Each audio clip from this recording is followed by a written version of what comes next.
Most of us know exactly what an overloaded system feels like. You wake up bloated, your focus starts slipping by lunch, and you feel a systemic exhaustion despite eating plenty of food. That fatigue is like a desk buried under a backlog of files. A typical adult in the UK or US sits down for 3 distinct meals a day, plus a morning coffee with milk, a mid-afternoon snack, and a late-night fridge raid. That pushes the average food intake frequency to somewhere between 3 and 6 times a day. Because of that frequency, your stomach and intestines never get to empty out. The digestive tract is forced into a permanent, unbroken state of processing incoming calories. When a biological system is constantly diverted toward breaking down material, it has zero bandwidth left over for anything else. Internal maintenance gets put on hold indefinitely. Modern chronic exhaustion is the logical result of a systemic failure to recover, the inevitable consequence of removing the biological pause from our daily schedule. In the islands of southern Japan, specifically Okinawa, the baseline of human health looks completely different. It has one of the highest concentrations of people over the age of 100 on the planet, far outpacing modern Western statistics. While genetics play a role, decades of longevity research attribute their physical vitality directly to a specific approach to eating. They treat the timing and volume of their food with severe intentionality. Much of this vitality is grounded in the practice of Hara Hachi Bu, the instruction to stop eating the exact moment you feel 80% full. Because the human brain operates on a 20-minute delay before registering that the stomach is stretched, stopping at 80% prevents the accidental overeating that happens while the brain is catching up. This principle of volume is balanced by Ichiju-issai, a minimalist framework for structuring a meal. It translates roughly to one soup, one side, which strips the plate back to its bare, nourishing essentials. By combining a limit on volume with a highly simplified meal structure, they are doing exactly what modern diets fail to do. Deliberately reducing dietary input triggers a biological response that maximizes human efficiency. To see exactly how a deliberate pause creates physical vitality, we have to look past the cultural traditions and measure the microscopic reality of an extended fasting window. This chart maps out a standard 24-hour cycle of human food intake against the body's insulin response. Every time you eat, your pancreas secretes insulin to process the glucose. When you eat 5 or 6 times a day, that red insulin line remains continuously elevated. Chronically high insulin dictates exactly how your cells behave. As long as that line is elevated, it biologically disables fat oxidation.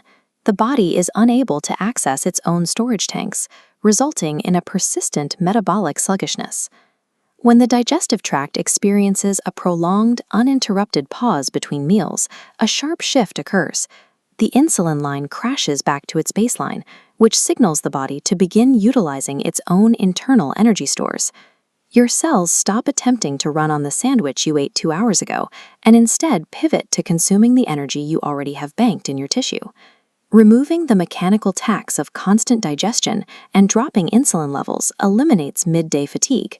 Skipping meals actually increases baseline energy because it finally authorizes the body to run on itself.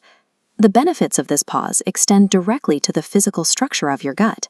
Your intestinal lining is one of the fastest renewing cellular surfaces in human biology. Continuous digestion inevitably causes microdamage to that lining. Nutritionists refer to this sustained damage as leaky gut, a condition where the barrier becomes highly porous, allowing irritants to slip directly into the bloodstream and trigger systemic, low-grade inflammation. A prolonged fasting window activates a process of cellular housekeeping.